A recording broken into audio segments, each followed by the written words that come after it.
Tailback.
Cablevision Sports presents high school football.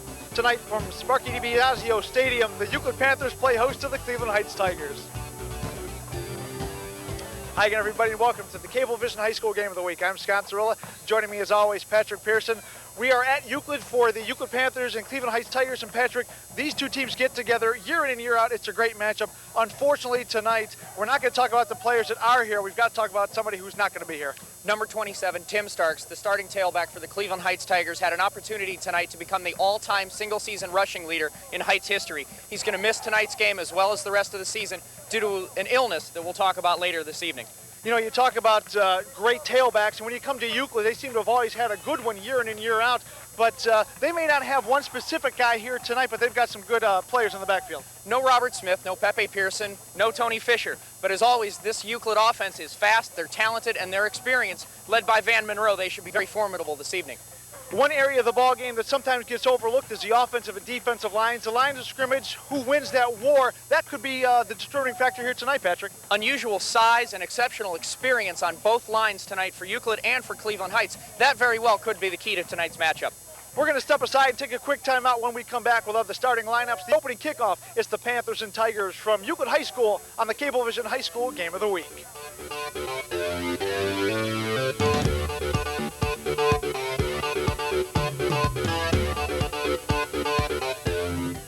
Divine inspiration comes home on pay-per-view. We're going to have a Holy Ghost explosion. He had a spiritual gift that touched everyone. But sometimes the hardest soul to save is your own. All I need is somebody or something to hold on to. Robert Duvall gives one of the 10 greatest performances of all time. What should I do? Tell me. Over 75 top critics agree you should see The Apostle. Can you name it? I can do it. Pay-per-view delivers critically acclaimed entertainment home.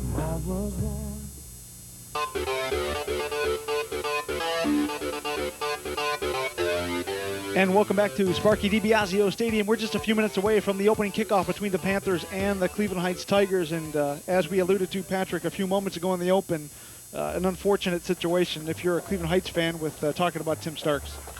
Starks is in the hospital right now. He's already gone through some preliminary surgeries because they thought that appendicitis might have been the ailment that was keeping him down. However, that's not the case. It's a little unfamiliar territory at this point. He has a hardening near the large intestine and is preliminarily scheduled for surgery again on Monday. And we will talk more about Mr. Starks as the evening goes on. But right now the Panthers will kick off. Roger McClinton and Hank Harris back to receive the kick for the Cleveland Heights Tigers. And it's going to be Hank Harris at his own 16. He's got room around the right side. And he's got a lot of room on the right side as he gets out across the 50 near the 45 of Euclid. So the Cleveland Heights Tigers will have terrific field position to get things started. Let's give you the offense for Mike Stevens' club. Ron Donaldson, number 14, the 5'10", 170-pound senior quarterback, leads the way. And in place of Tim Starks, Sam Gorman will move from the fullback position to the tailback. Willie Newton goes in to play fullback, and across the front line it's Simmons, LaShore, Bell, Thomas, and Moten. Mike Dews, Roger McClinton are the wideouts. David Woods, number 89, is the tight end. First down and 10 for the Cleveland Heights Tigers, and taking it inside the 45 for the Tigers is Willie Newton, number 40.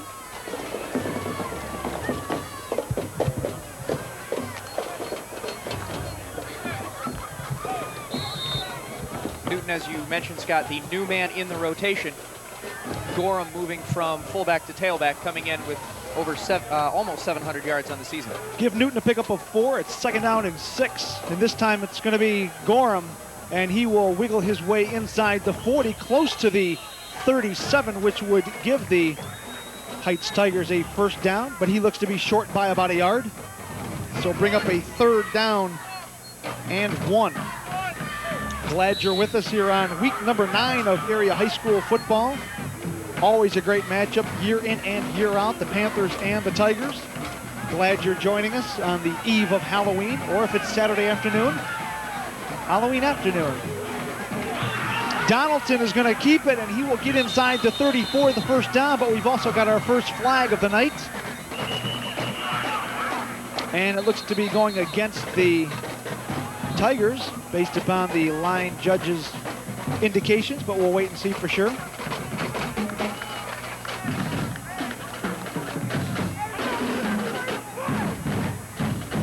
Very important for the Heights Tigers tonight to be able to come out and establish the run, not only because that's typically what they do, but also to instill confidence within the teammates. As you see, that will go against the Tigers, so back them up. Mike Stevens in his 4th season with the Cleveland Heights Tigers, co-champions of the Allial last year. They shared with the championship with Lakewood last season.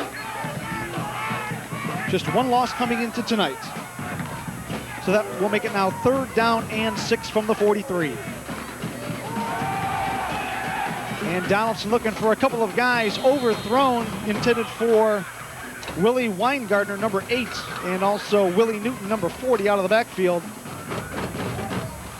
You mentioned the one loss. That was a 21-20 loss at the final buzzer to Menor. A loss that Coach Mike Stevens alluded to when I spoke with him earlier. He said his team really regrouped from that, even though it was a game that they thought that they did have in hand. Weingartner will kick away in a low snap, but he'll get away at the first punt of the night. And taking it on the 10 is Chris Harrell, number 1, and he gets taken down at the 15 by Antoine Brand, number 18 for the Tigers. So we will get a look at Tom Banks' offense, first time tonight. Van Monroe, 6'2", 170-pound junior quarterback, will take things over for the Panthers for his play both on the offense and defensive lines. A 5-yard loss for Litton makes it 2nd and goal from the 9. Play action by Monroe. He's got a man into the end zone. Touchdown to Dorian Gould out of the backfield.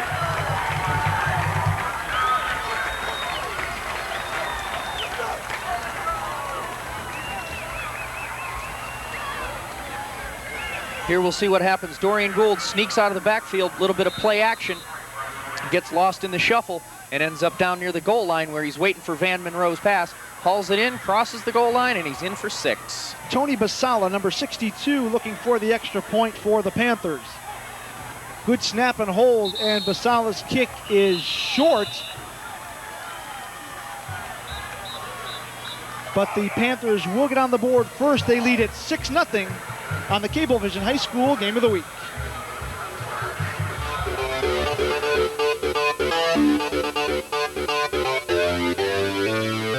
So, just what is Cleveland Metro Parks Magazine? Our features report on issues in Cleveland Metro Parks. They also take you around the Emerald Necklace to the Cleveland Metro Parks Reservation near you. It's also a monthly trip to the Cleveland Metro Parks Zoo. We also show you some of the best natural scenery in Northeast Ohio. And we profile activities you can try.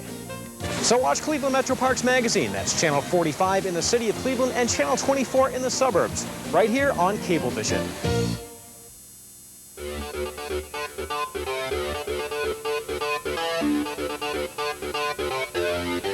Right back at Sparky DiBiasio Stadium, the Euclid Panthers out on top 6-0, courtesy of a 9-yard pass from Van Monroe to Dorian Gould out of the backfield, courtesy of a Von Donaldson interception thrown to Hassan Brown that gave the Panthers great field position, and they took advantage of it.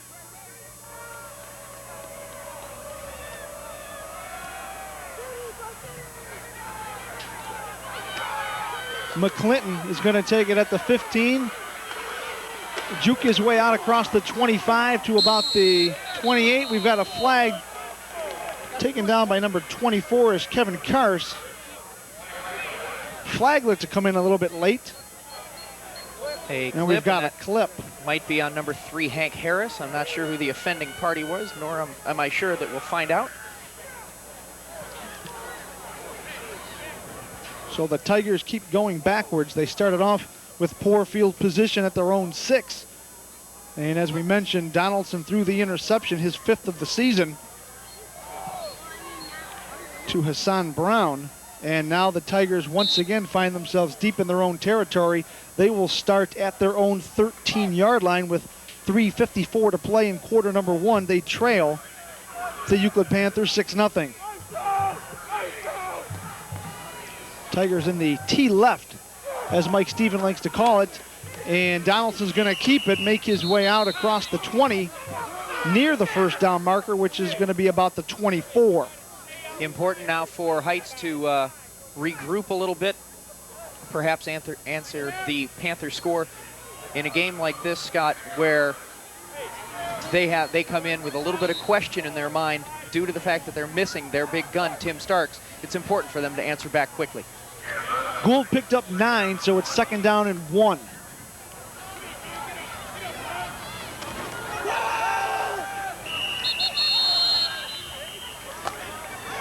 And number 40 is Willie Newton on the carry, 5'10", 165-pound senior. Willie, the backup fullback, gets the start tonight. Again, as Sam Gorham moves from the fullback to tailback position. And that will be the first down of the evening for Cleveland Heights. 3:25 and counting. Ball's on the 26. And it's going to be Gorham. He gets drugged down from behind, but not until he gets out to about the 29-yard line. Taken down by Dorian Gould, number 45. The Tigers like to run what's called a T-right or T-left, where they kind of just, Mike Stevens kind of explained to me a little bit during the week, they offset the backs a little bit in the backfield, and it allows them to do so many things off of it. It's very difficult to defend. They like to run the counters off of it. He feels it's just really, if they're clicking and they're getting all of the blocking up front that they need, it's almost unstoppable. Newton again on the carry across the right side, and he'll be across the 35, close to another Tiger first down. Both teams similar in the fact that they need to run in order to be effective offensively. The quarterbacks, good athletes, good at executing the offenses, but not the kind of players that can beat you continuously if they are forced to throw the ball. Ball spotted right on the 35. Call it a long one, 3rd down.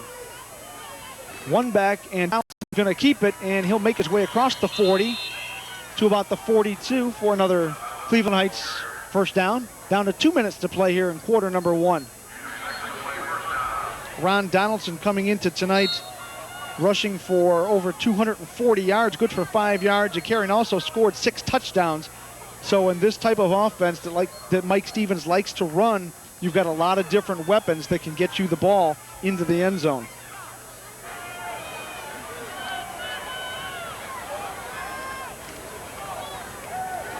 And Donaldson will keep it, and he will get out just shy of the 50-yard line, knocked out of bounds.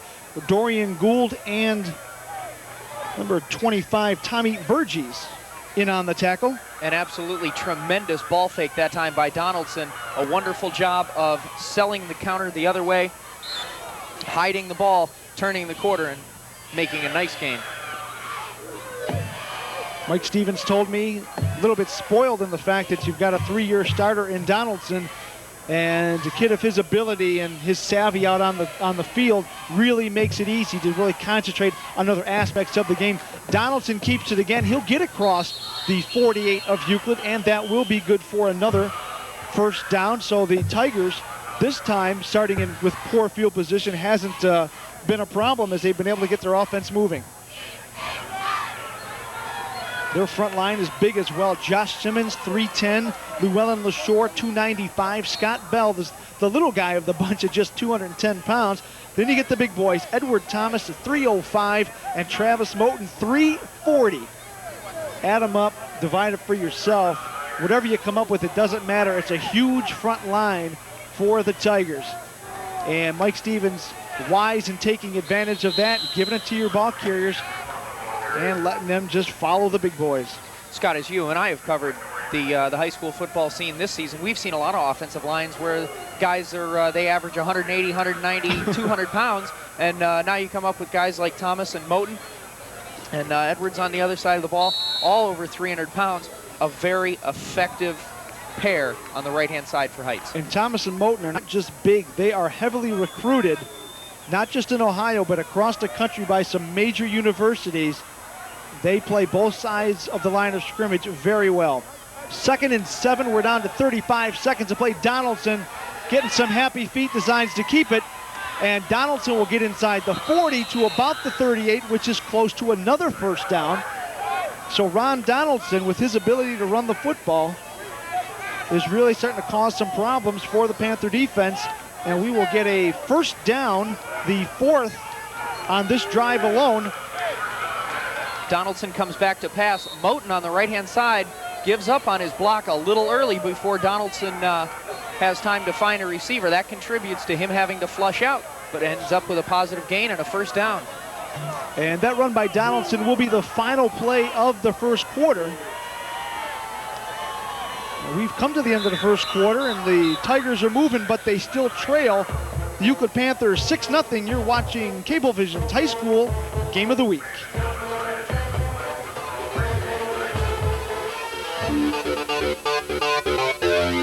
The Cleveland City Club is the nation's longest-running free speech forum.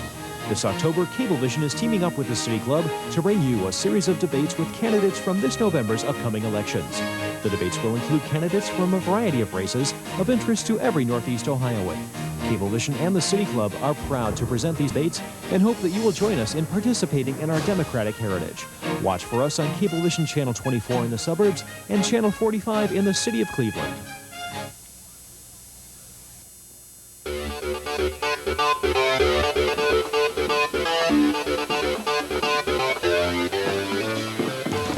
Start of quarter number 2 between the Euclid Panthers and the Cleveland Heights Tigers. The Euclid Panthers lead at 6-0 courtesy of a early pass from Van Monroe to Dorian Gould, but the Tigers are moving, and a great pass from Ron Donaldson to Roger McClinton, but we've got a flag. Donaldson just put it right on the number. The only question now is it coming back? And Dorian Gould says that it is. And by the looks of which way everybody's going, it is indeed against the Tigers, and that hurts. That hurts almost as much as the interception by Donaldson threw in that first quarter. That's a big blow, because not only did Donaldson have an opportunity to make up for the interception, but an absolutely perfect strike, lofting the ball over to the defender and right into the hands of McClinton. However, moving back, and now we'll have first and long. Would have been inside the 20. Instead, the ball is now marked at the 43. So that should make it first down and 15. And how many times have we seen, Patrick, a team making a great drive and either a costly turnover or penalty just really puts the end to it? Chagrin Falls, a perfect example last week. Gorham, number 28, gets a couple yards back. He'll get down to about the 40. You see a team, especially when we've done games where we've had a team that was heavily favored, where that team has let the other team continue to hang around in the ball game by shooting itself in the foot. They gave Gorham a pickup of just 2, so that will make it second down and 13. The ball spotted right on the 40 of Euclid. Just underway here in quarter number 2. Panthers lead at 6-0. Play action. Donaldson's got to get rid of it. Throws it into a crowd once again, and it's intercepted once again. Number 51, Sean Chapman, comes up with the interception, the second of the night. Donaldson had some time again for just a split second, but under good pressure, Demetrius Brantley forced Donaldson to throw out probably a hair sooner than he wanted to, and besides, he didn't really have his feet set. Not a well-thrown football, not a good decision by Donaldson, his second costly turnover of the night. The first one cost him a touchdown, the second one now stops a drive. Second man is lit, and he slips and falls. A little bit of help from number 38, Matt Gardner. Gardner, a good-looking defensive player, middle linebacker for the Tigers. On the interception, Euclid initially with 3 men back in coverage. Chapman playing up on the line, drops back in zone, probably completely unseen by Donaldson. Brandon Linton lost 2 on the carry, 2nd down and 12. The ball on the 26. And Monroe out of the shotgun for the first time tonight. Gould with a nice block, giving it to Linton on the screen, but wrestled down at the 22. Trying to get the jersey number from his defensive position was number 74, Edward Thomas. All 6'1", 305 pounds. Hustles his way out. That's not an easy thing to do, bringing down Brandon Linton one-on-one. Thomas that time with a little bit of outside containment does an excellent job of containing the faster man. 6-yard loss on the screen makes it 3rd and 18. Play action by Monroe, and he's under some pressure and wisely throws the ball away. Josh Frazier, number 50, and also number 94, Eddie Thomas, with great pressure on Van Monroe, but again, give Monroe credit. He threw the ball away and didn't make a mistake that Donaldson did twice already here in the first half. You're certainly right, he did, and he did do the wise thing throwing it away. However, then that caused the Heights coaching staff to go berserk looking for a grounding flag. Well, I didn't say it wasn't grounding. I'm saying it was a smart idea to throw it away. Holy short. And we're going to have an official's timeout. That gives me an opportunity to remind you of some of the other shows you want to catch on Cablevision's channel 24. How about Just Talking with Dave and Louise? That show is a nice little magazine show where Dave Lynch and Louise Dietz will sit around and talk to some of the more interesting people in greater Cleveland. Show can be seen live on Wednesdays at 3 o'clock, and it's also replayed on Saturdays at 9, Mondays at 9 a.m., and Wednesdays at 9 a.m. And, of course, if you're a sports fan, you probably are if you're watching this Friday night or Saturday afternoon. Don't forget more sports with Les Levine. You can watch Les. You get some good guests as well, Patrick, during the course of the week. Every day he's live at 6 o'clock on Channel 24, and it also replayed every 1 a.m. for all of those of you who can't sleep or work late and you want to see what Les has to say about the world of sports. Be sure to tune him in. For those of you high school football fans, he regularly has Pete Gaughan as a guest on his show, high school beat writer for the Sun newspapers. And for you non-sports fans, he has Bill Smoochie Gordon, among others, has been a recent guest on the show. McClinton and Harris back to receive the punt. It's not a good one, as it will hit and get down at about the 41 of Euclid, and that's terrific field position for the Tigers to take over. A tremendous field position turnaround for Heights. After having starting their last drive at the 5, they now get the ball this time just outside the 41 of Euclid, a much shorter field to operate with. And if they can put together a drive like they just had going before the interception by Donaldson, they've got a good opportunity to try to get themselves on the board, and they need to as they trail the Panthers 6-0 here in quarter number 2. Got 9:24 to play in the first half. And the second man through, we've got a fumble on the ground, and turnover number 3. Chris Harrell, number 1, comes up with the Sam Gorham fumble. And I'm afraid to look to my left. We've got one of the Cleveland Heights Tigers assistants up here doing some work, and he's just keeping his head down and doing his numbers. Now he's shaking his head a little bit. Every time the Tigers look like they're getting ready to do something, they give it up. That may have been Dorian Gould in to put the helmet on the football, cause it to drop loose. You can talk about Dorian Gould all you like as a running back, but he is a fine, fine linebacker. Brandon Linton, number 32, got good speed and gets struck down at about the 50. Not before picking up the first down. Winston Hill, number 2, on the tackle. An outstanding spin move by Linton, almost gets out of the grasp of Hill. Linton coming into tonight's action, as we told you, averaging 5.6 yards per carry. Just 5'6", 145 pounds. Watch the speed on this replay. One of the things we'll have to keep an eye on throughout the evening, there again we saw Gould on the lead block, is what sort of defensive adjustments the Heights Tigers are going to make in order to stop the pitch sweep. Linton just saw the hole and just exploded through it. And doesn't get the chance this time. Matt Gardner, number 38. comes in from his middle linebacker position and puts a stop to Brandon Linton. He'll lose 1, 2nd down and 11. Another beautiful night here in high school. Boy, we have not had a bad night of football yet. I don't think weather-wise. We have not had a drop of rain all year. Not a snowflake. No temperatures. Not too cold. Not too cold, you're right. Which makes me happy. We have been fortunate. 2nd down and 11 from the 48 of the Panthers.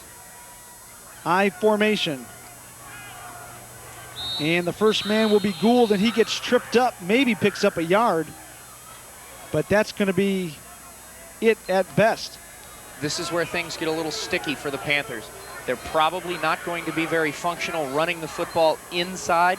As you mentioned, the pair of 300-pounders manning the defensive line for Heights. And then if they go to the well too many times to the outside, that'll get sniffed out, and Heights may eventually figure that out. So the Panthers are going to have to come up with a little bit of ingenuity. 3rd down and 10. Monroe again out of the shotgun. Good block by Gould. Gives Monroe some time. He's got a man. That's going to be caught by Harrell, but he fumbles the football.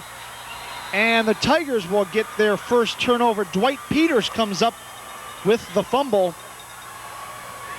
And 4 turnovers, and finally Cleveland Heights is the beneficiary of one of them.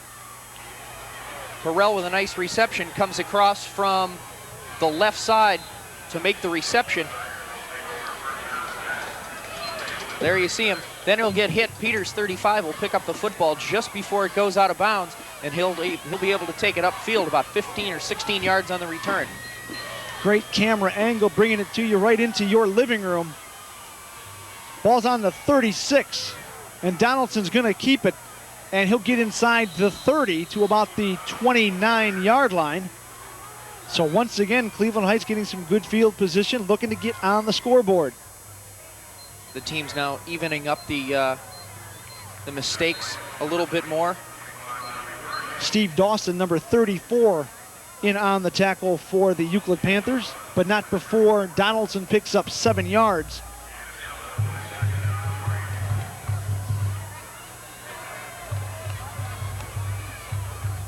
Down to 6:30 to play in the half. Donaldson's got a man. He missed him in the middle. Now he throws into a crowd once again and gets away with it for the first time.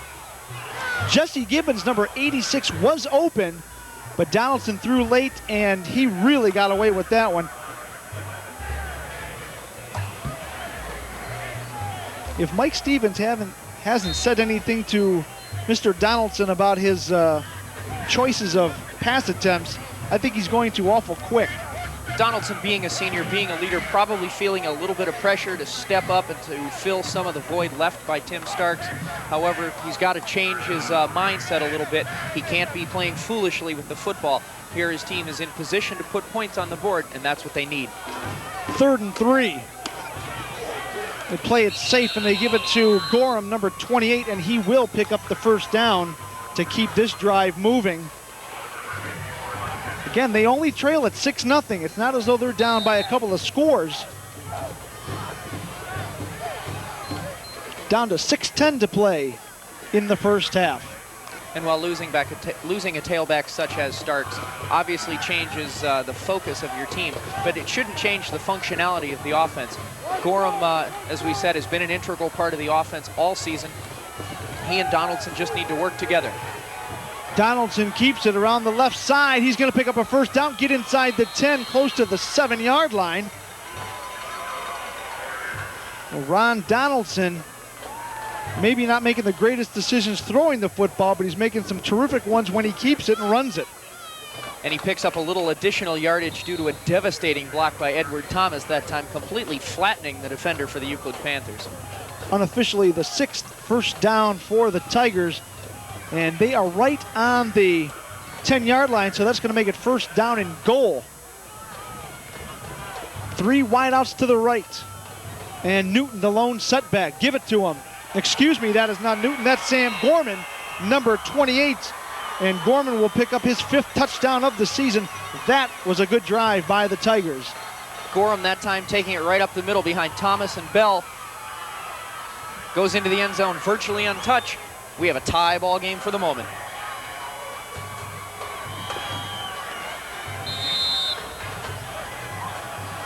Colin Iyer, number 10, looks for the extra point. He's hit 24 of them so far this season. Good snap and hold, and the kick is good. So with 5:39 to play in the first half, the Cleveland Heights Tigers on the board, out on top, 7-6. I'm Dave. Dave. And he's Eric. Rick. Of the Midnight Movie Show. Show. Here on Cablevision. In. Channels 45 in Cleveland and 24 in the suburbs. Birds. Watch us Saturday nights at midnight and Friday afternoons at 4. Except for the month of October, when Saturday nights we'll be following Baldwin Wallace football. Football. So stay tuned and watch. What, you got nothing to say on that one? There you see the score, 7-6, Cleveland Heights. They just got on the board, courtesy of a 10-yard run by Sam Gorham, his 5th touchdown of the season. And Patrick, you hate to say for sure, but there's a good chance that if it wasn't for 3 turnovers, 2 interceptions, and a fumble, the Tigers might even have a little bit more than that. They certainly had themselves in position to put points on the board before, and the interception and the fumble both stopped what at the time were pretty good drives. So now fortunate to take the lead at 7-6. Hassan Brown, number 5, is going to take it at about his 7-yard line. Fakes the handoff to Linton and gets hit and taken down. Mike Dews, number 20, took him one-on-one and brought him down. And we do have a flag down on the field across the way at about the 32. Dews that time a nice job of standing his ground. Took a good hit, but brought down the returner. Mike Dews, 6 feet, 170-pound senior. That will go against the Euclid Panthers. So for the first time tonight, the Panthers of Tom Bank will have less than desirable field position. Panthers coming in 5-3 overall, 3-2 in the conference. 14th season Tom Bank has coached the Euclid Panthers, and of course they spent so many years in the Greater Cleveland Conference, which they were champions last year. Wrapped up the history, I guess you could say, of the GCC with that title. First down and 10, it's Brandon Linton. And Linton will get out across the 15, taken down by Hank Harris from behind, number 3. Bank in his 14th year at Euclid. Probably thinking his team maybe should be in a little bit better position record-wise than the 5-3 that they come in at. They do have a tough schedule, without question. They have played some very good clubs thus far this season. Both teams are coming off of wins. Euclid beat Elyria last week 28-21, while the Tigers blanked Valley Forge 32-0.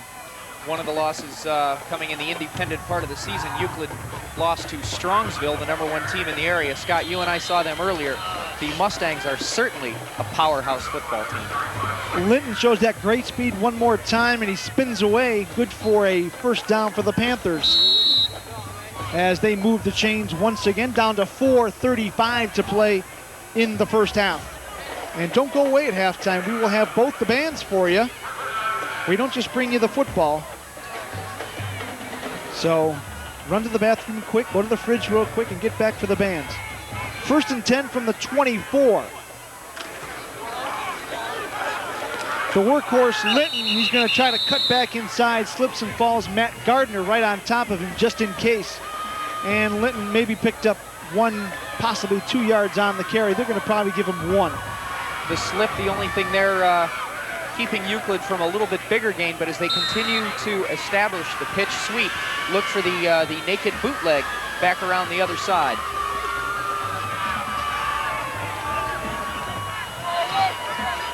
Linton was able to get back to the line of scrimmage, 2nd down and 10.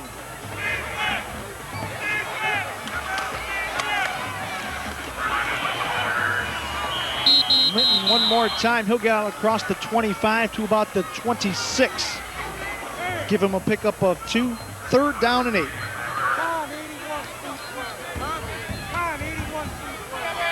Clock continues to move. We're down to 3:20 to play in the first half.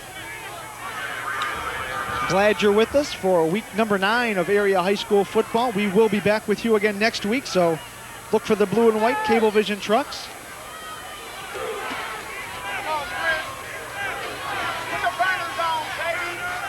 Harrell split to the top.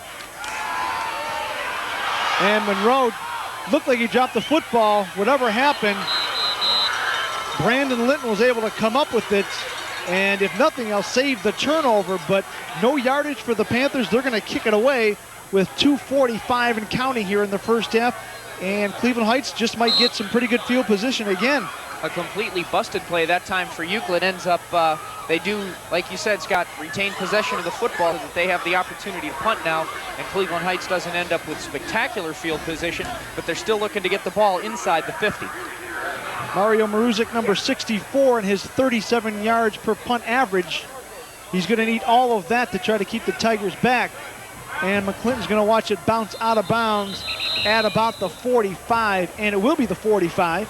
That'll stop the clock with 2:15 to go. The Cleveland Heights Tigers out on top, 7-6. If you're just joining us, Van Monroe hooked up with Dorian Gould for a 9-yard pass at 4:07 to play in quarter number 1. They did miss the extra point, but they led after the first quarter, 6-0. And then at the 5:39 mark of quarter number 2, Sam Gorham took it in from 10 yards out. They did get the extra point, and that is where we stand, 7-6. Cleveland Heights, they look to add to that, and they've got 55 yards to go to do so, and about 2 minutes, 10 seconds to get it done in. Gorham gets back to the line of scrimmage, 2nd down and 10 from the 45. No room running up the middle that time. Mike Balanek in on the tackle, number 75 for Euclid. We come on number 5, he inside. If he's in the same thing. Under 2 minutes, 150 and counting. Underneath, okay? You got to be ready for him dragging underneath, and remember, stay over top of him right inside here. Harris and McClinton will split wide to the left. Mike Dews, number 20, to the bottom of the screen. Donaldson, play action, looking for Dews. Through his fingers and caught, intercepted, the 3rd of the night.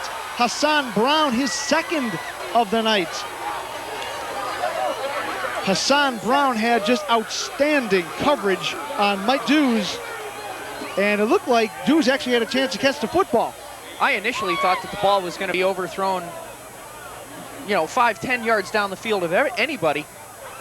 And then to see Brown come up with it and to see Dews actually get close to the ball was surprising. So now Hassan gives his ball club the opportunity to answer and perhaps take the lead before the half.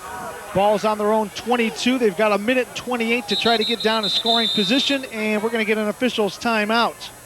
Hey, don't forget to check out Strictly Business, the weekly business program that the Cablevision brings to you. And I thought we were going to have a little bit more time. I'll get back to that when I get a moment.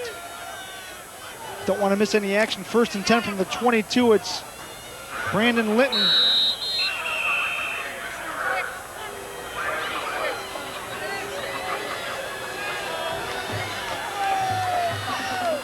The initial signal going against the Euclid Panthers. Wrap up that thought real quick. Strictly Business with Mike Thomas. Talks about Cleveland business, what goes on, how it gets done. It's on Sundays at 6:30 p.m., Tuesdays at 4:30, Wednesdays at 5:30, and Thursdays at 4:30. Again, that's Strictly Business. If you want to get some thoughts, some insights on the hows and whys of Cleveland business, check out Mike Thomas and Strictly Business. Again, Sundays, Tuesdays, Wednesdays, and Thursday on Cablevision's Channel 24. 1st down and 21 for the Panthers. Following that, it's going to be an end around intended for Chris Harrell, but he fools nobody.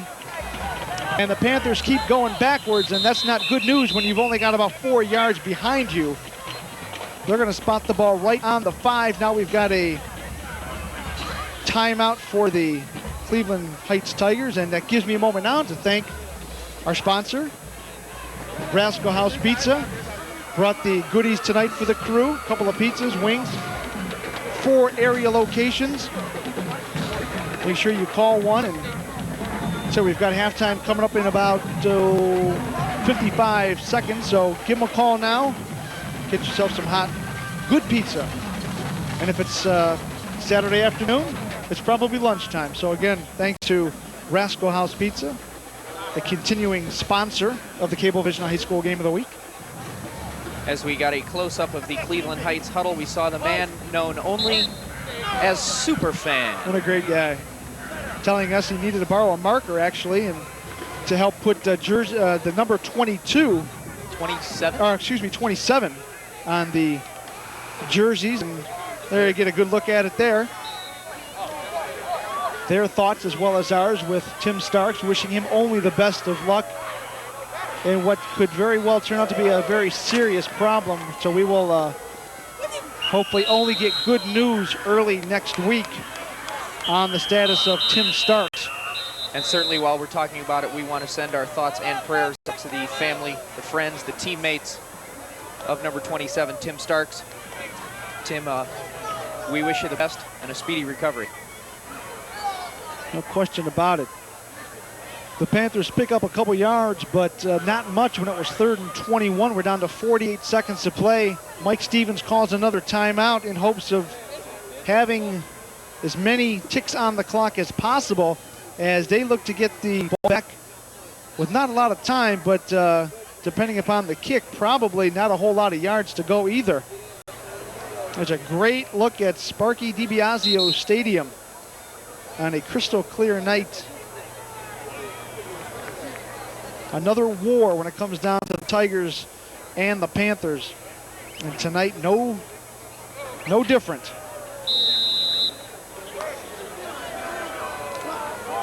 Great traditional rivals, two strong programs, both ranked in the Plain Dealers top 20.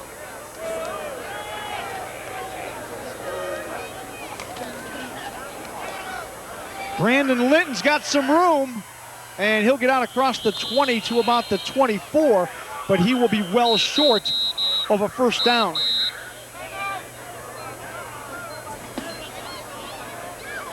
Dwight Peters there, the man at the end of the run to stop Linton.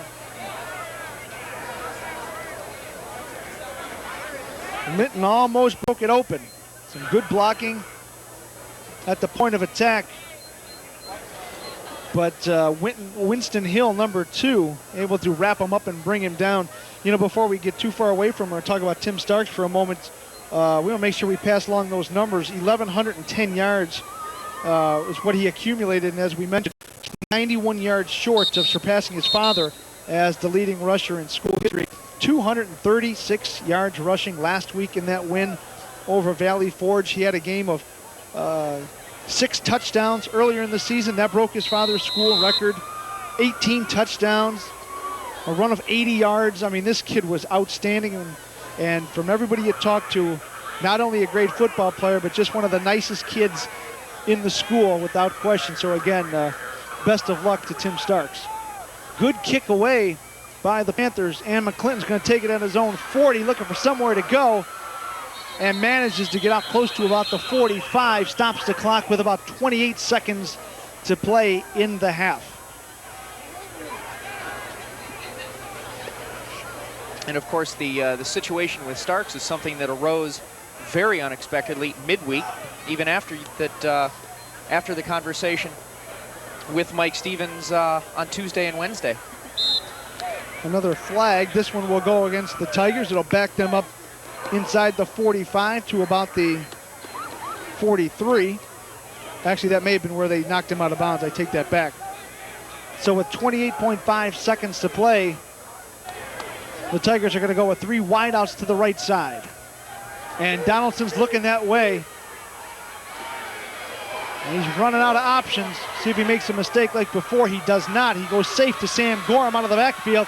And Gorham gets inside the 50, inside the 45 to about the 44. Stops the clock with 13 seconds to play. Lots of time that time for Donaldson to survey the field. And he does eventually find Gorham, who just came back to the football, back to the line of scrimmage. Ends up with a nice gain. Clock moving once again, 8 seconds, and Donaldson just throws the ball down onto the ground to stop the clock, down to 6.3 seconds to play, as the clock was stopped just for the time it took for them to move the chains That'll give us time to mention elsewhere in the conference tonight in the Lake Division. This is the only ball game. Then in the Erie Division, we have Warrensville Heights and Parma. Interdivision matchup between Mentor and Garfield Heights. More games tomorrow. Lakewood at Shaker, Elyria and Valley Forge, Maple Heights, Bedford, and Normandy Shaw rounding out the schedule. Ball on the 44, 6 seconds to play. Shotgun goes over Donaldson's head. He's going to play it smart and just fall on it. And clock runs out. We've reached halftime. So despite 4 first-half turnovers, the Cleveland Heights Tigers hold a 1-point advantage, 7-6. We're going to take a quick timeout. When we come back, we will bring you the bands on Cablevision's High School Game of the Week.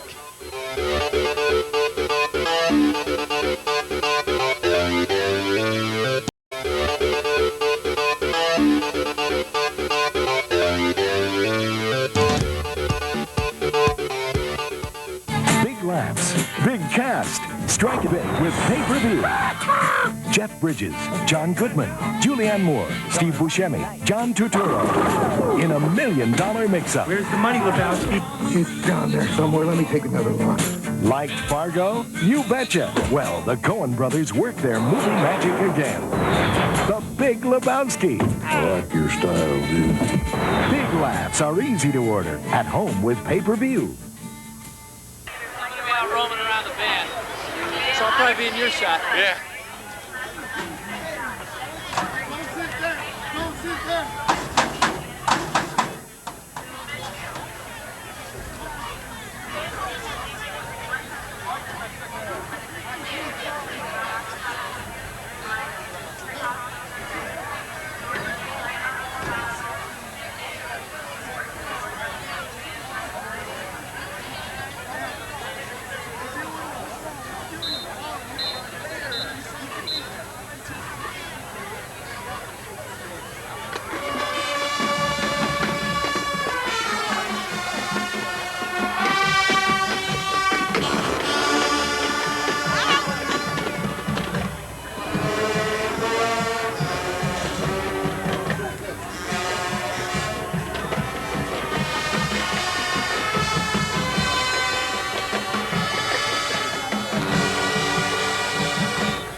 get across the 30, the 35, the 40.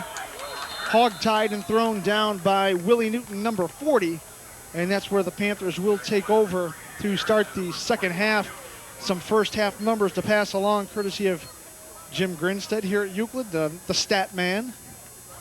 7 first downs for Cleveland Heights, 6 for the Euclid Panthers. Not a lot of passing. Van Monroe was 3 of 4 for 12 yards. But the name of the game in the first half was rushing the football for Brandon Linton, 17 carries, 88 yards. And number 18 for Brandon, 105 total yards for Euclid, 103 for the Tigers.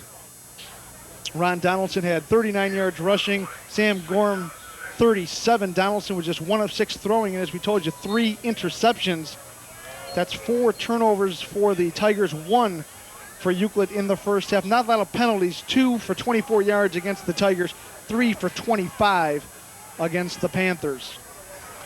Second down and 6, and it's Linton again. He's going to lose a couple of yards, taken down by Willie Newton once again. Both teams in the first half predominantly moving the football on the ground. Woody Hayes would have taken the Cleveland Heights game film from the first half and shown it to his freshmen as proof that when you throw the football, only 3 things can happen, and 2 of them are bad. Linton lost a yard. It's going to be third down and 7 from the 46. Monroe in the shotgun. Looking left side, got his man, but threw it wide of Chris Harrell, number 1. That's going to bring up a 4th down and a punting situation for the Panthers. You know, talking to Mike Stevens earlier in the week, and I said, Mike, well, give me some keys for a Tigers win. And the first thing he says is take care of the football. Which generically could be every coach's key to the game, but specifically tonight, Mike Stevens' words are being borne out as 100% truthful, as his Tigers could well be ahead 14 or 21-6 if they had taken care of the football. So the Heights Tigers will take over as Hank Harris takes it at his own 19. Cuts back inside after about a 4-yard pickup. Knocked down by a number of Euclid Panthers. Ron Tyler, number 44, first and foremost in on the tackle. So Ron Donaldson will come in to get things going for the Tigers in the second half. As we mentioned, 1 of 6 passing for 13 yards and the 3 interceptions, but he did rush for 39 yards. There's a good look at Superfan, number 77, recent graduate of Cleveland Heights, but a great kid, and said that the whole school really stunned when they heard of the news of Tim Starks and his ailment, I guess you could call it. It's going to be McClinton, number 5, on the reverse, and Roger McClinton gets out across the 25 to about the 27 for about a 4-yard pickup. Sean Chapman, number 51, the first one there to wrap him up. Inside little trap play. Cleveland Heights will wrap up the regular season next week at Shaker Heights, while the Panthers finish the season. Always a great GCC matchup, and it should be just as good in the LEL as they will play at Bedford. Second down and 6, the counter, and it's going to be turnover number 5. This time it's a fumble. Chris Harrell will come up with it. 5 turnovers, and the Tigers are only going to be able to survive so long before the Panthers are going to be able to take advantage of these. The second loose football that Chris Harrell has fallen on tonight, and again the Cleveland Heights Pamps doing it to them. I'm sorry, the Cleveland Heights Tigers doing it to themselves. And giving Euclid outstanding field position, 1st and 10 from the Tigers' 27. Monroe with a good play-action pass, fires down the middle, gave it right back, intercepted by Winston Hill, number 2. And Hill is still moving his way out across the 35 to about the 38. And just like Ron Donaldson, Van Monroe, an ill-advised pass right down the middle of the field into coverage. Monroe had all the time in the world. Watch out for that. Monroe, all the time in the world, throws downfield through the middle, had both receivers open, but he throws it 2 seconds too late.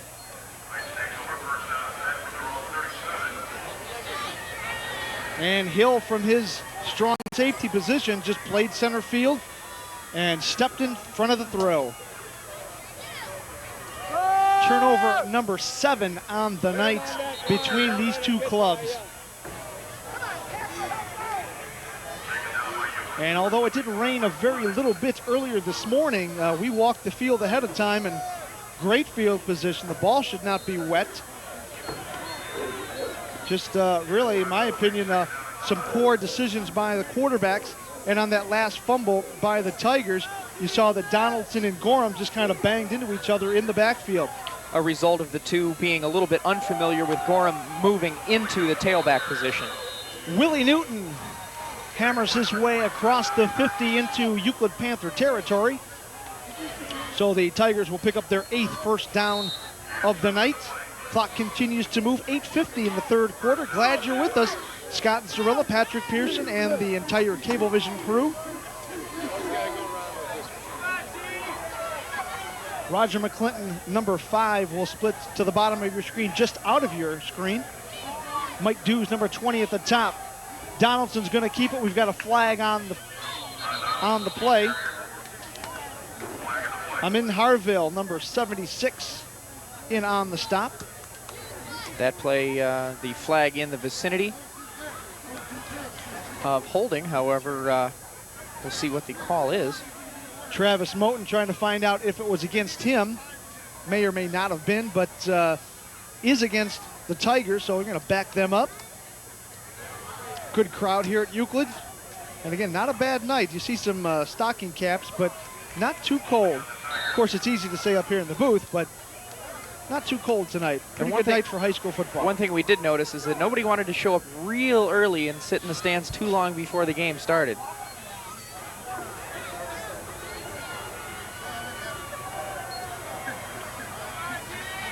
The first down and 20, just shy of the 40-yard line. And it's going to be Gorham. He runs into a staunch defensive line of the Euclid Panthers, and he's lucky to get back to the line of scrimmage. He's hit pretty hard by number 75, Mike Balanik.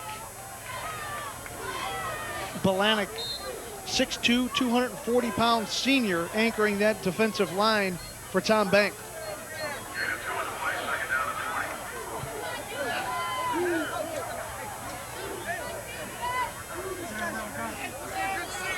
Second down and 18. Donaldson on the option. Give it to Gorham. Gorham out across the 45 to the 47.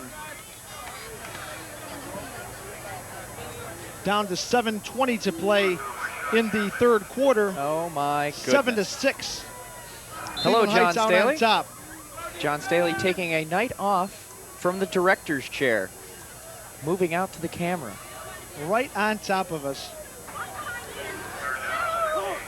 Brings up a third down and about 15 from the 46-yard line.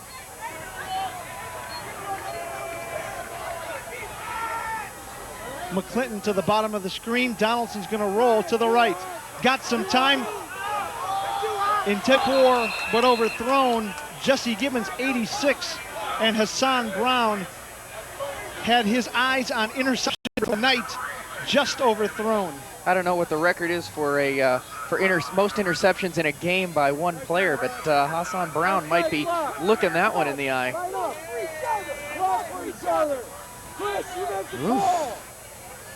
The eve of Halloween, if you're joining us on Friday, and if it's Saturday afternoon, I thought Kevin Case directed. So the Tigers will punt away, and a high, fairly short kick. And the Panthers are going to let it bounce. Takes the Tigers roll to about the 21-yard line. That is where the Euclid Panthers will take over first down and 10. 6:30 to play in quarter number 3. The Panthers trailing by 7-6. Each team, I'm sure, a little frustrated at this point. Both Tom Bank and Mike Stevens not happy with their club's execution, as we've had numerous turnovers tonight, both fumbles and interceptions. Not what you'd expect from week number 9. Yeah, exactly. a lot at stake, especially if you're a Cleveland Heights Tigers fan that you are trying to keep in the race with Shaker Heights.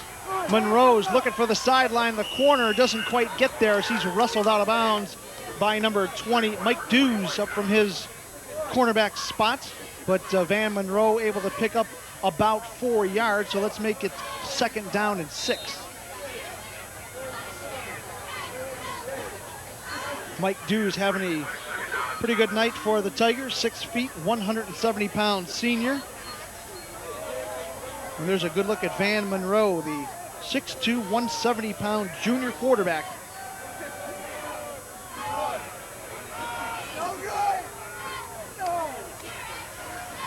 The second man is Brandon Linton, number 32, and Linton gets out across the 25. They'll pick up about 2. We'll call it a 3rd down and 4. Euclid trying to change up their play calling a little bit, trying to be a little bit less predictable. They're going to have to find what it is they can do, and then they're going to have to try and maybe do a little play action. Actually, Linton did not pick up anything on that carry, so it's going to be 3rd down and 6. 5:05 and counting. I formation, Monroe looking left side. Got his man, and look out.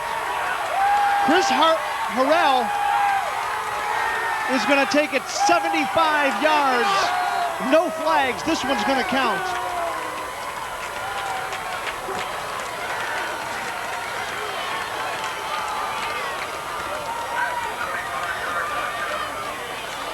Chris Harrell took a quick slant across the middle, broke 1 tackle, and took it 75 yards for the score, and the Panthers are back on top. There you see the slant pattern. He's going to get away from Mike Dews.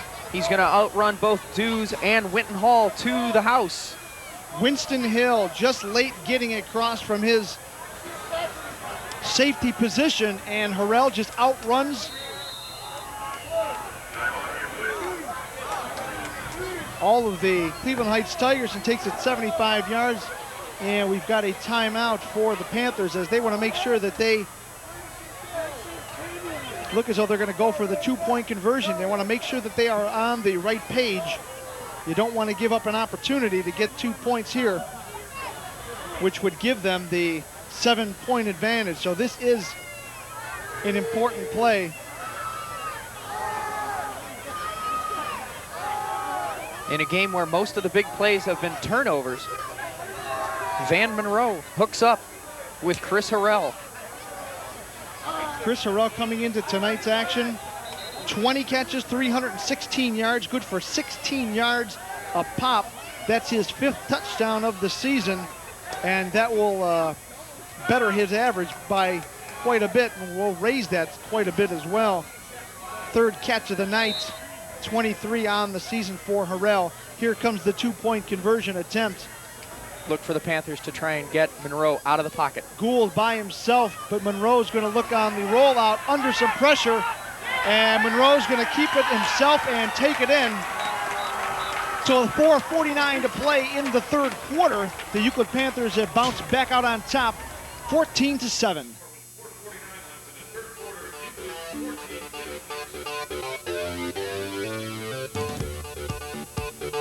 I want this house flattened.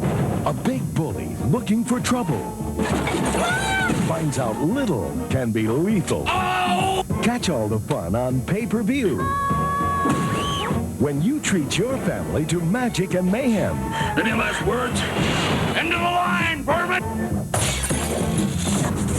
John Goodman, The Borrowers. I hate you little people. You'll love how easy it is to order family fun on pay-per-view.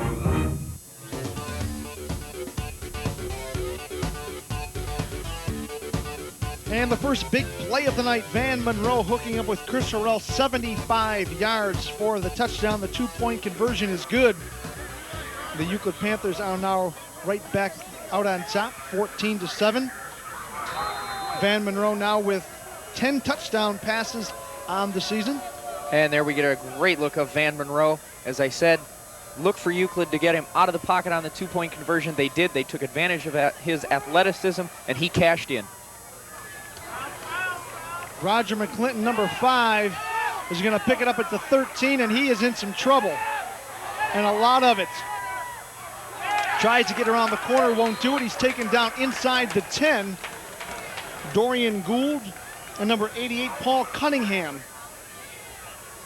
in on the tackle. Demetrius Brantley, number 50, the one that chased him all the way across the field into the arms of Dorian Gould. You really hate to dwell on it, Patrick, but you keep looking at 5 turnovers by the Tigers, and you just wondered how long the defense would be able to hold up and make a 1-point lead stand up. And they ran out of luck as they now trail at 14-7. They've got 4:38 to play in the third quarter. And Willie Newton, number 40, spins his way out across the 10 to about the 14, where he's taken down by a handful of Euclid Panthers. Frustration not only on the part of Mike Stevens, but on the part of the entire offense. Mark Lucas, 54, part of the contingent of Panthers bringing Mr. Newton to a close. Pickup of 6, 2nd down and 4 from the 15-yard line.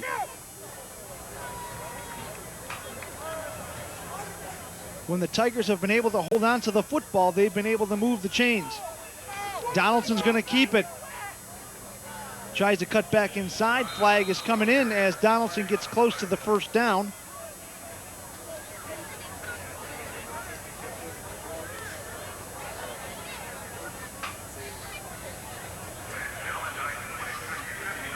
Got the hold against the Tigers. Bring them back.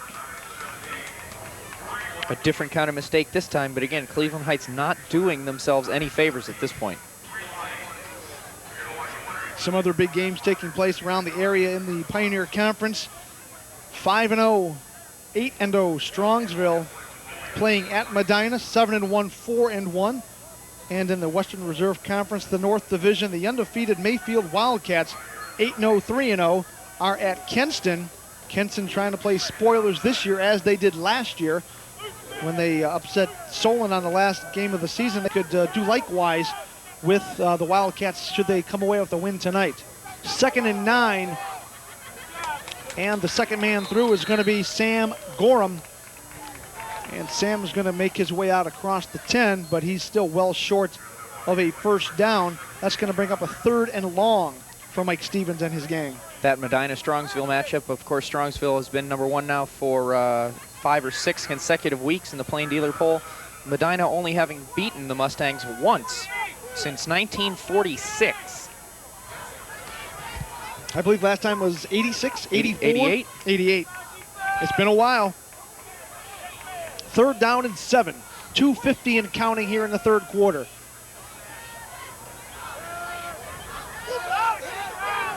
Quick flip out to Roger McClinton, and McClinton gets out across the 10, but you see the flag thrown in again, and that's a bad place for that to take place because it probably is going to bring it back. That could be a hold, could be a face mask. We'll see which way it goes. Hassan Brown, number 5.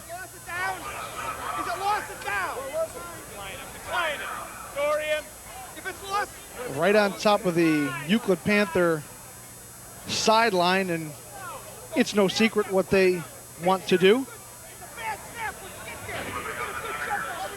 Camera's right on top of it, picking it all up.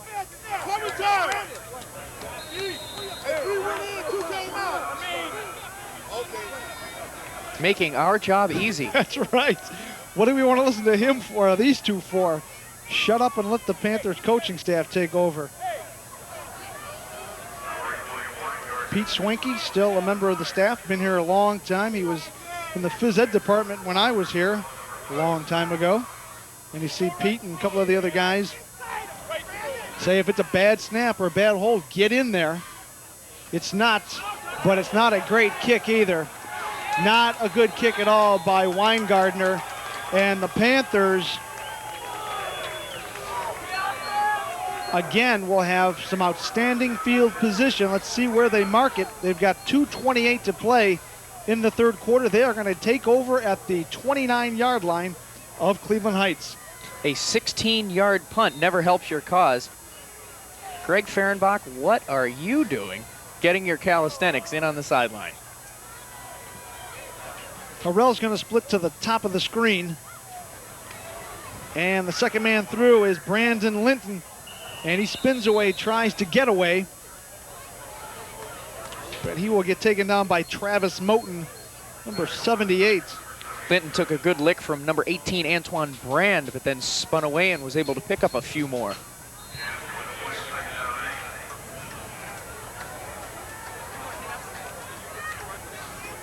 Big possession here, more for Cleveland Heights, as they have to put the stops to the Euclid Panthers. They cannot afford to go down 2 touchdowns. Linton picked up 2, second down and 8. He'll try it again, this time from the right side. Breaking some tackles, and he'll pick up a first down inside the 20. Brandon Linton really showing us something here tonight.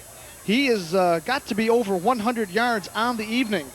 Both Matt Gardner and Marcus Mobley both missing Winton. You'll see 38 and 48 are both going to whiff on the tackles. Winton, a nice job of hard running, takes it up and gets a first down. Down to about the 17. They'll mark it at the 18. First and 10, 1:30 to play in the third.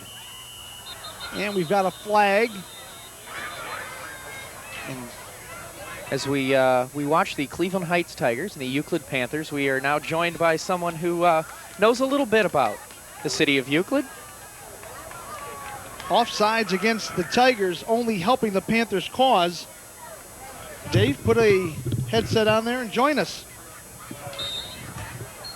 Bring your microphone up a little bit closer. Now you are on the air now. You're a TV personality. You know how to talk into a microphone. Well, you know, this is a tough thing because, well, let's let the next play get off here. See, look, he knows what he's talking about. First and 5 from the 13. Linton again. Good pursuit taken down.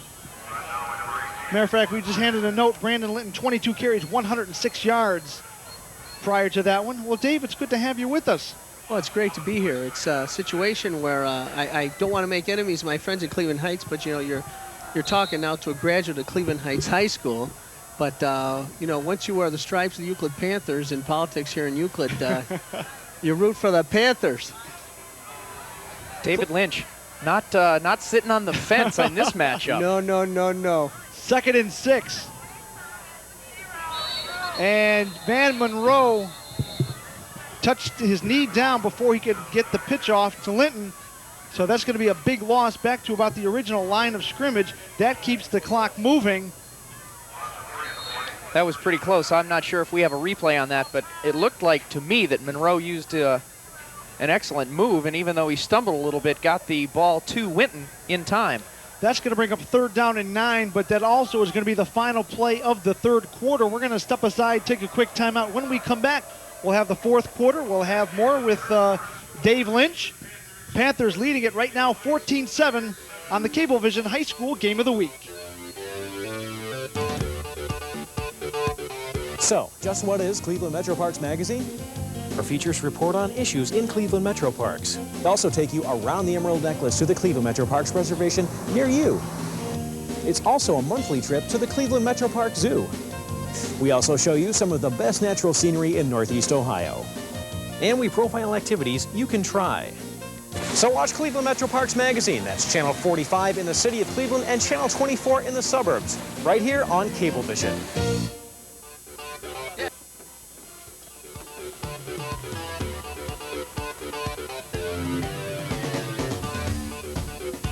Start of the fourth quarter, Van Monroe trying to get the Panthers into the end zone. He's going to go right side, intended for Harrell. Harrell makes the catch. He's out of the end zone, but we've got a flag right there. And you heard Dave Lynch. He's going to of course it's make the call. And you got that right. See there, he never stops politicking. No fence sitting on that one. I think that ref's the head of our sewer department. Good call by Dave Lynch. Good news for the Panthers is I believe they will get the ball now on the 1-yard line. You know, Z-Man, they tried to make that old not catchable argument there over in Cleveland Heights. That's not a bad thought, but We didn't get the official word. Yeah, I don't know if was that pass interference, Z-Man, because they put it down there on the right. The ball is line. going to be at the 9, but it will be what was that called, first down Z-Man? and goal. Pass interference. All Well, they didn't right. score on the last play, but Brandon Linton will score on that one. And now the Panthers starting to open things up a little bit as Brandon Linton will get in for his first score of the night, 10th touchdown of the season. And the Panthers look to go up by 14. Number 3, Ramon Shavers there to hold off the last of the Cleveland Heights Tigers. So a nice job blocking downfield. Tony Basala looking for his first extra point of the night. His first was no good back in the first quarter. There's a great angle, and we've got whistles and bring it back. Illegal motion, so make the extra point into a short field goal. Dave, these guys are just trying to keep you off the air. Every time we get a score, we Oh, that's that take Tony breaks. Basala. You know, he's a product of St. William School on Is he 260th really? Street there in Euclid. I And, know where it is, absolutely. We've cheered him on in many a basketball game, and he's just going to hold everybody's attention here with this kick a little bit further, about 5 yards further back. Be 25 yards, well within his range, and he'll get it. So with 11:41 to go in the fourth quarter, the Euclid Panthers opening up some breathing room. They lead it 21-7.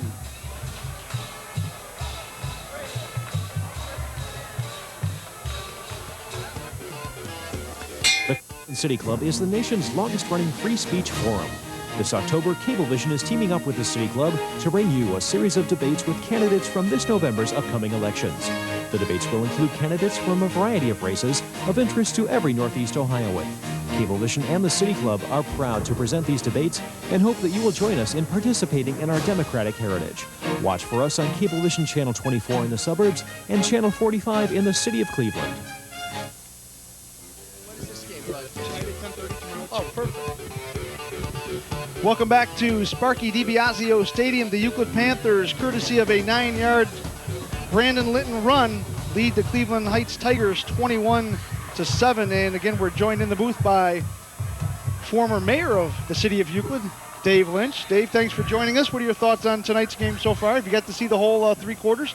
Yeah, I've been watching the game with great interest. The Panthers seem to be, as you mentioned, pulling away. That last play, I thought that they threw Cleveland Heights off a little bit. They were expecting a pass play, I think.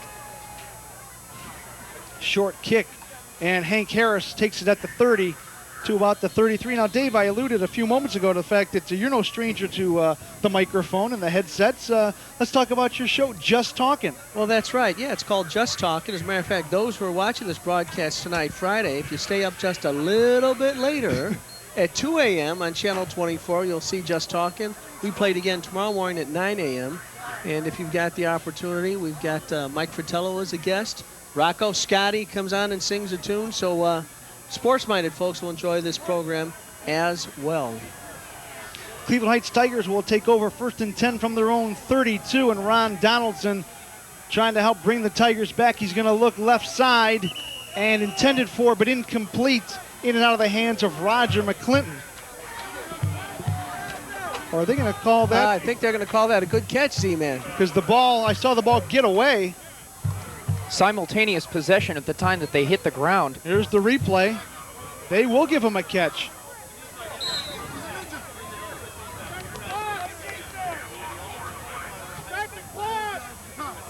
The question, he did hang on to it, absolutely. There you see the ball bounce away. Credit Roger McClinton with an outstanding effort.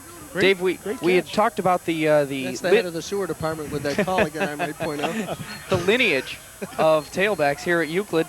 Who was the stallion when you were in town? Yeah, well, of course, we got spoiled because Robert Smith was in his heyday during that time, and you'd come out here and you knew that you saw a future NFL star at that time. But a lot of these boys, you know, they're not only good players, but they're gentlemen. They're solid students, and Robert Smith has certainly been a real example for athletes all over the country. I want to talk more about your show. We didn't get to finish up for the viewers at home that haven't seen the show. What is it? Yeah, what is just talking? You know, the capsule form really is, it's a regional Regis and Kathy Lee. That's one way of looking at it. Donaldson's got Dews across the 50, right on target, and he's hit and taken down by number 25, Tommy Verges. There's the passes that Ron Donaldson should have been throwing in the first half. Wow, that's a big target. Maybe a little bit of mix-up with having Hank Harris and Dews both in the same vicinity. Dews, however, scrapes off the reception from the back. And Ron Tyler had a tough time deciding who to cover on that play. As you mentioned, Patrick, Hank Harris cut on the inside. Dews went on the outside a little bit deeper, and Donaldson was able to catch him. Yeah, they really don't seem to have much of a running game going. The pass game seems to be, of course, with this score being what it is, that may be what they have to go with the whole night through, Z-Man. Now, a regionalized Regis and Kathy Lee, well, that means you've got to have a female co-host. Well, that's right, and that's Louise Dietzel, who also happens to former teacher Tony Basala there over at St. Williams.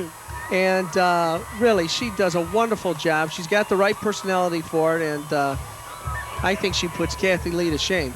It's a lot of fun. I've seen the show. I've worked the show. And you guys do a great job. It's a lot of fun. There's the kind of throw that Donaldson's got himself in trouble in, but he gets away with this one. It's McClinton again, and he's got the catch down to about the 25 of Euclid. Boy, Pat, it looks like they're running the 2-minute drill, doesn't it? Well, this time there's no hesitation, no waiting, as Donaldson finds the open man, goes to him immediately instead of hesitating as he had on some of his other throws. Nice job, throws off his back foot, gets a lot on the pass, and makes the completion. It's kind of like when we're 2 minutes away from airtime for Just Talking. Everybody's running around trying to get something done, right? I've seen that a couple of times. We're definitely always throwing off our back foot then. Oh. Gorham on the counter. He'll get inside the 25 to about the 23. But yeah, Dave, you know, you guys do you have a great set. You got a live studio audience. Yeah, that's right. And by the way, if folks want to come down and see the show, 216-241-3023. And if you do come down, we'll throw in free passes to the Atlas Cinemas right here on Lakeshore Boulevard in Euclid.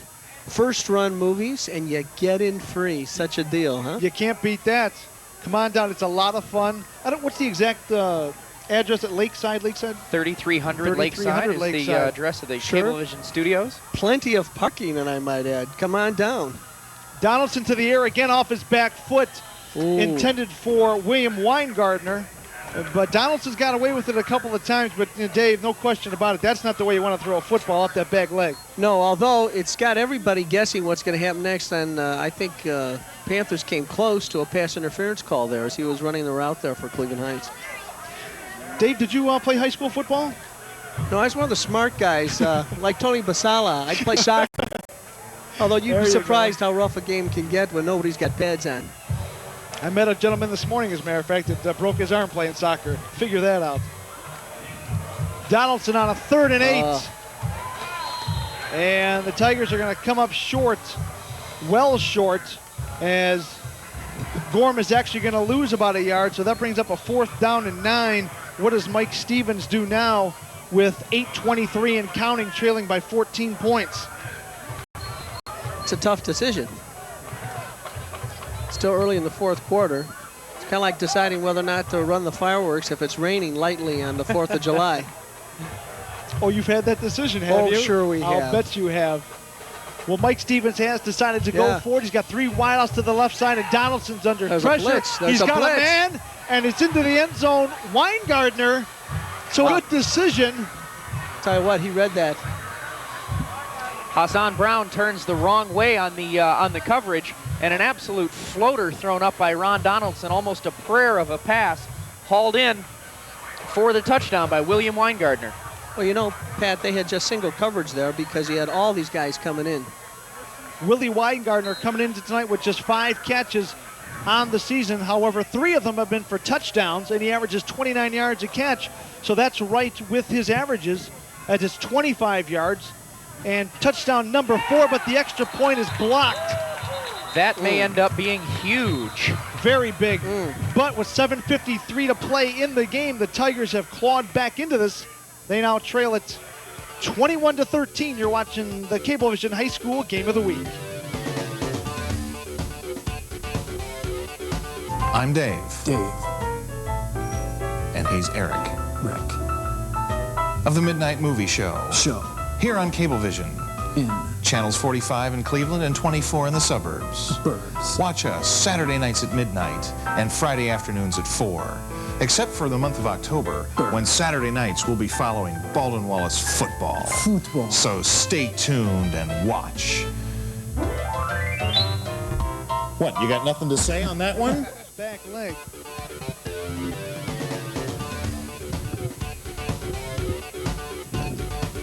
(21-13), the Cleveland Heights Tigers have gotten back into the ball game. Yes, they're down 8, but remember, we've got 2-point conversions. So the Tigers are right back in it. And Ron Donaldson hooking up with Willie Weingartner from 25 yards away just a few moments ago has enabled the Tigers to do so. And again, you hate to keep dwelling on it, but those 5 turnovers, a couple of them at really bad times, may really come back to haunt the Tigers. When we saw Chagrin Falls stymie their own drives last week, they were able to just pull away in the second half. Heights is now in the position where, after giving the ball up so many times in the first half, they have to now try and come back. There's a reverse on the handoff there. There are a bunch of flags. Hassan Brown picked up some good yardage.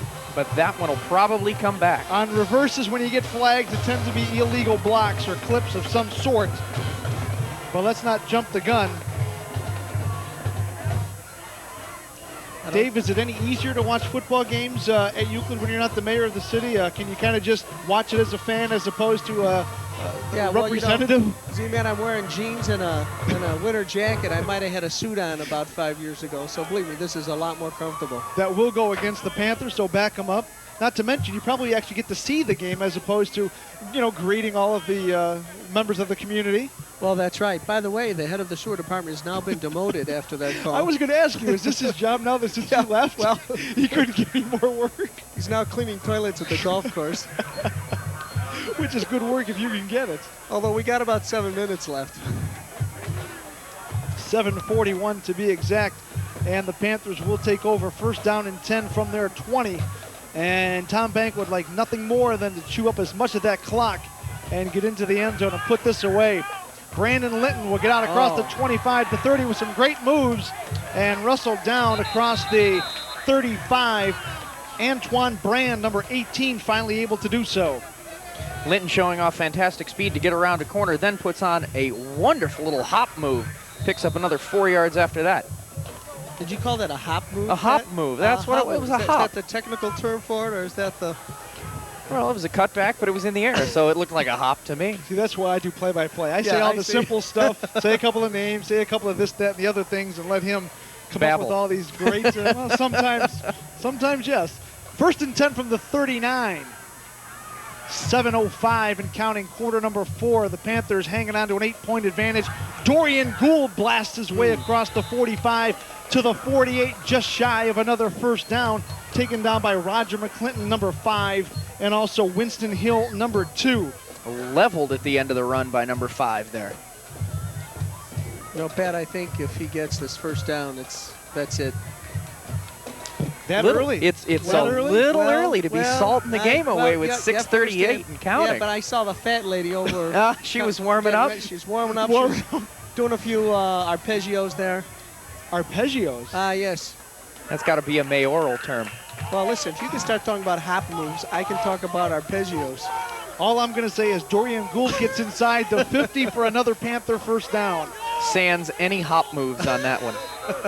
But Dave, no question about it, it's getting to that point in the sense that the Panthers have been able to move the football, keeping it on the ground, keeping the clock moving. Well, that's been a trademark of Tom Banks' teams. When they get a team down, they have a tendency to slowly but surely bury them. Ball is on the 47 as Gould once again. And there is a fumble. It looked as though Gould did drop it on his way through as he got close to the 45. I was just about to bring that up with the amount of fumbles that we've had in this game tonight. No lead or no field position is safe. It looks like the Panthers have retained possession, does it not, guys? Yes. And Gould was able to pick up 1, so it's 2nd down and 9 from the 46-yard line. 5:30 and counting. Linton around the left side, sweep. some great blocks. Cuts inside down to the 35. No, there's a flag. Is that? Yep. Yep. A flag on the outside will probably end up being a hold. And Dave, unfortunately for you, I believe this play is going to come back. Yeah, I mean, this guy may not even be at the golf course anymore if we keep this up. Poor guy. He may be setting up the targets over in the police shooting range.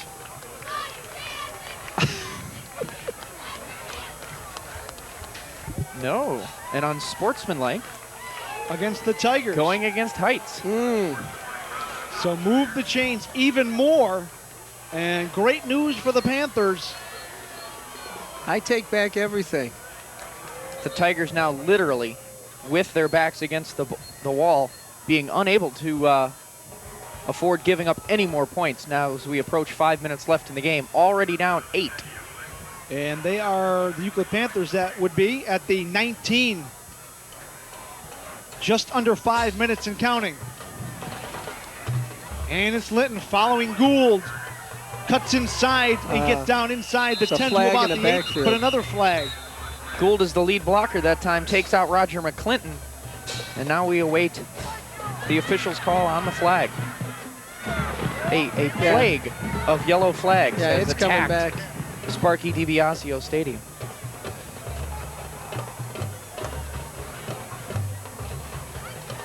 You know, Sparky passed away just a few years ago, and he's a relative of Bob DiBiasio from the Cleveland Indians Public Relations Department. And Bob always has a warm spot in his heart for this facility. Well, so do I when I have to think back about how many times Doc Doherty made me run these stadium steps for basketball. Maybe it wasn't quite a warm spot in my heart, more like a burning in my chest. You hear that, Doc? It made me a better basketball. No, it didn't make me a better basketball player. It made me a better. By the way, Doc wants to see you after the game. See, I meant to mention that to you. Tell me to keep working on that jump shot I've never got. Dorian Gould, the first man through, barrels his way inside the 30-yard line to about the 27. Keeps the clock moving more at 4:15 and counting. And that'll bring up a 2nd down, still long, about 18. Watch and see now if the Heights defenders don't start taking a few more chances on defense. Coming with a blitz, looking for the big play, trying to create the turnover. Under 4 minutes and counting. Harrell and Shaver split to the bottom of the screen, the right of the screen. Linton grabbed from behind, but he's able to get inside the 25. William Weingartner, number 8, had a hold of him, but Linton able to break through and get down to the 22. Number 78, actually, Travis Moten, the one dragging back the jersey. And fortunately so for Heights, because if not, it looked like Linton had clean field up ahead of him. You've got to have great leg strength if you're Brandon Linton to be able to break through the tackle of Travis Moten, all 6'3", 340. That's like a mud pull. 3rd down and 12. Keeping it on the ground is Linton, right up the middle. Breaking some tackles. He's going to coast it in from 22 yards. Well, Dave, maybe you were right. Well, they can grind it out. There's no doubt about it.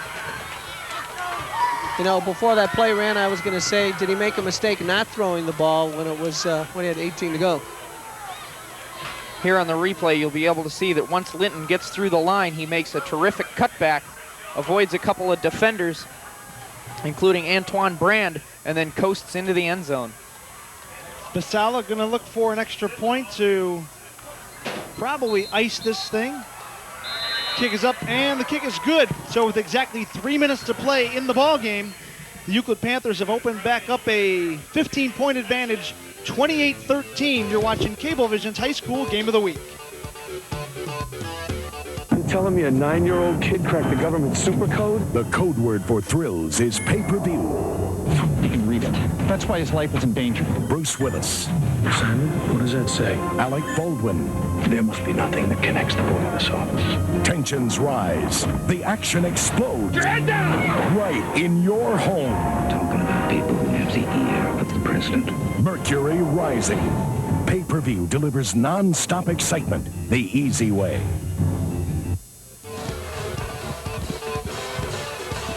And welcome back to Euclid High School. We've got 3 minutes remaining until the Euclid Panthers can salt away what is at the time being a 28-13 advantage over the Cleveland Heights Tigers. Scott Zarella, Patrick Pearson, special guest Dave Lynch joining us tonight here up in the booth, and the rest of the Cablevision crew. Joy on the Euclid sidelines. By the way, the viewers should know that our fearless leader, John Staley, is actually out in the trenches running cameras and things like that tonight. I don't think we want our viewers to know that. It's kind of like General Patton grabbing a gun and going into the front lines, isn't it, guys? Might be a little worse than that. Close the doors, lock them, and there's a reverse. Hank Harris looking to get across the 30, and he does. Taken down at about the 33-yard line. Chris Harrell, number 1 on the tackle, and Mr. Harrell has had an outstanding evening of football for Tom Bank and the Euclid Panthers. Both Chris Harrell and Hassan Brown with phenomenal nights on defense. Dorian Gould. By the way, that was a 90-yard gain from side to side on that reverse. Finishing my thought, Dorian Gould and Brandon Linton with tremendous offensive efforts tonight, and Gould, of course, strong on defense. And we're down to 2:49 to play here in the fourth quarter, 28-13. While we've got a moment, we want to thank our sponsor, Rascal House Pizza, for, again, supplying the whole cast and crew as Donaldson goes downfield, in and out of the hands of the defender, number 12, Van Monroe, but it was intended for Mike Dews, number 20. But it looked like Donaldson got away with another possible interception, but I'll wrap up again real quick, thanking Rascal House for dropping off the pizza, the wings, and all the goodies. Again, 4 convenient locations. Make sure you frequent their shops the next time you're looking for some pizza. Dews does a nice job of getting behind the initial defender, Van Monroe. Donaldson, however, a little late on the throw, needed to put a little less air under it. It stops the clock with 2:41 to play, 2nd and 10 from the 34. You know, Dews had a chance to catch that ball. The defender put his hands on it, went through his hands, and I think that Dews was surprised to see the ball go by him. On the deflection. Yeah. Dave, do you go by the feelings that if you get your hands on the football, it should be caught? Well, you know, I really do. They have drills all the time. Tom Bank really emphasizes the basics and making sure that you can catch the ball if it's within reach. And I think all the coaches need to emphasize that. But we now have John Staley stuck in the... No, it's not John Staley up in the bucket truck. No, that was his phobia. That is our John Camlo, or affectionately That's what we call the bucket truck. The bucket truck. Well, what is the point right now, guys, of being in the bucket truck at a football game? You get a field view, is that it? Well, you get to see the angle from behind, you know, for extra points and when it's down on the goal line. It's a great view. Gives you, there you go. There's a good look at it right there. You get to look down on all the individuals. Oh, John Staley would not go up there, no. He's petrified. He made that crystal clear. I think we've got to figure out some kind of bet in which the loser goes up in the bucket truck. Actually, I think Mark Smiler enjoys it up there. He tends to always be up there. Back to the action, 2:41 and counting. The Tigers need to score, and they need to do it quick. They trail at 28-13. They're on the 34-yard line. They've got a ways to go. As Donaldson's looking to pick up a lot of, he's got Dews, and Dews makes the catch at the 35, and he's battling his way just shy of the 25. So Ron Donaldson able to hook up this time with Mike Dews for some big yardage, and there's still time, 2 1/4 left on the clock. Just enough protection for Donaldson before Amin Harville gets in, and he lofts the pass up. Dews does a nice job of waiting for the football and then hanging on. Right into triple coverage, and you couldn't have thrown it any better. So we're 2:15 and counting. Ball on the 26. If the Tigers can score quick, they may have a chance. Donaldson back to the air. Gould coming after him. And Donaldson skips his way out of bounds at about the 22, stopping the clock with 2:01 to play. Z, we've said it more than once tonight that Ron Donaldson has not made the smartest decisions when he's had the football at crucial times. There are no more crucial times than this right now. He has to protect the football. He has to make good decisions. But take away the turnovers, and he's played a great football game. He really has. Good-looking quarterback. Again, 3-year starter for the Tigers, and it shows. He's got a lot of poise. Again, tonight, when he came in tonight, he only had 4 interceptions, so 3 of them tonight probably tells you just a little bit of an off night for him. But Donaldson going into the end zone right side, and overthrown, intended for Willie Weingardner. Again, that'll stop the clock, 1:51 to play. By the way, speaking of smart moves, the city of Euclid should be very proud because the Cablevision Police Officer of the Month for the month of November is soon to be announced to be Officer Susan Schmidt of the Euclid Police Department, badge number 53. So congratulations to her. Absolutely. The Cablevision Northeast Ohio Police Officer of the Month. Thankfully, I've yet to meet really any of our finest in blue. I try to be careful out there. Gorham is going to try to take it on the draw, but he's not going to get anywhere. Taken down at the 24. Sean Chapman, number 51, in on the tackle. Heights now with a timeout here to prepare for the 4th and 6.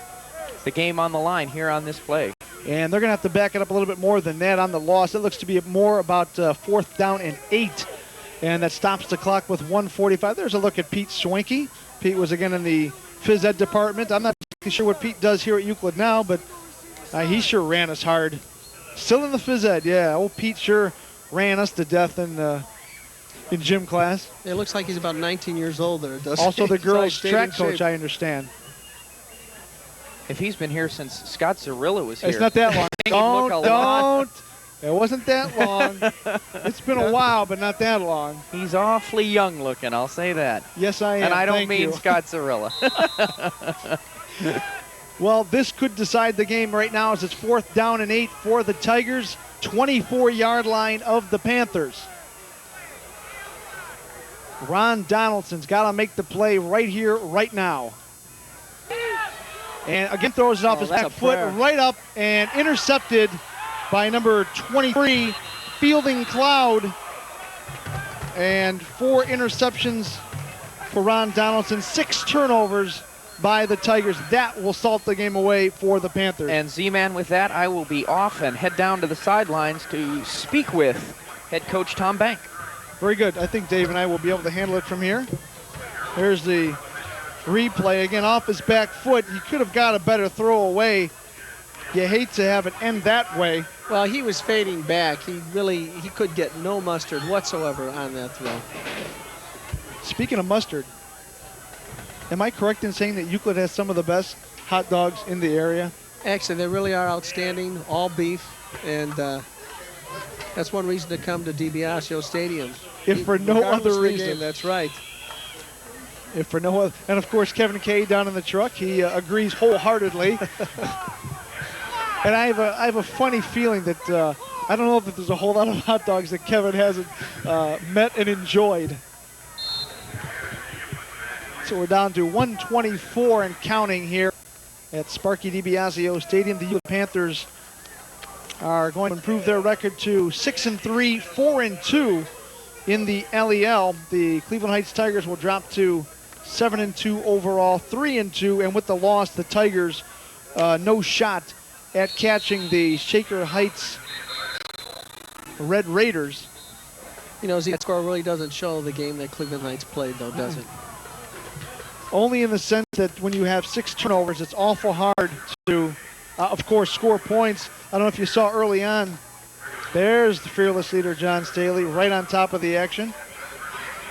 Look at him. He can shoot. He can wave at the same time. Early in the ball game, the first interception by Ron Donaldson gave the Panthers. Outstanding field position, took advantage and scored the touchdown. And then on a couple of drives later, when the Tigers were moving the football, the turnovers came up and bit them and stopped the drives. I mean, there's never a good time for a turnover. Yeah, there never is. But, of course, the Panthers came back with that score in the fourth quarter, and I think that's what really put the Cleveland Heights players in a position where they realized there wasn't anything more they could do. You see, we're just 59 seconds away, and Brandon Linton has had just a terrific night, well over 100 yards, 2 touchdowns, and he has scored the touchdowns here in the fourth quarter that have made the difference, a 9-yarder early in the fourth and a 22-yard scamper at just the 3-minute mark, as you see a dejected Mike Stevens walking his way off the field. And I'm certainly not going to sit here and tell you that with Tim Starks, I guarantee you a Cleveland Heights win, but again, when you lose 1,100 yards, it makes a difference. There's no question about it. Yeah. And that's not taking anything away from Sam Gorham or Willie Newton or guys like that, because, again, I think the difference really was just plain out turnovers. Well, the conditions were perhaps a little bit slippery, Z-Man. Think so? I think a little bit. There's a little bit of moisture on the field. Maybe that had something to do with it. But, you know, good teams overcome turnovers.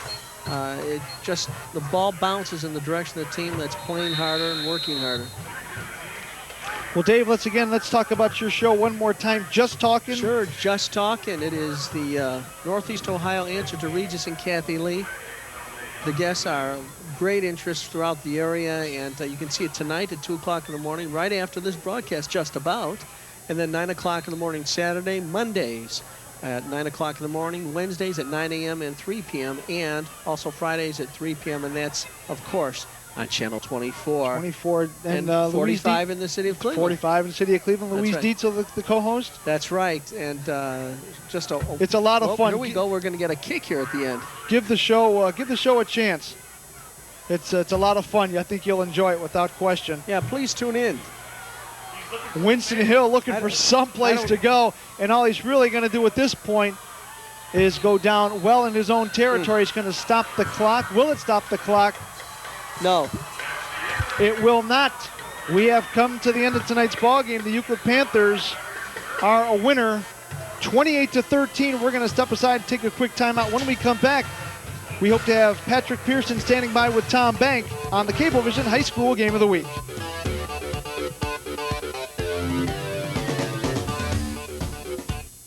Don't forget to watch Just Talking with Dave and Louise, where you never know what might happen next. All right, well, we're going to go to the video. Kathy is not giving me a signal, but I'm assuming we're ready to go to it. Okay, Charlie. She may be my mom, but Coach Fratello's the guest here. Yeah, there you go. Okay. Thanks. So don't forget Just Talking on Channel 24 in the suburbs. And 45 in the city. Cut! She said cut. Cablevision, Fox Sports Ohio, and the Cleveland Lumberjacks are proud to have been able to provide the opportunity for Jonathan Johnson of Cleveland Heights and Sam Morris of Euclid to attend the Lumberjacks Hockey School. Just another example of our commitment to area youth. Best of luck on and off the ice to Jonathan and Sam from your friends at Cablevision, Fox Sports, and the Cleveland Lumberjacks. Thanks, Cablevision.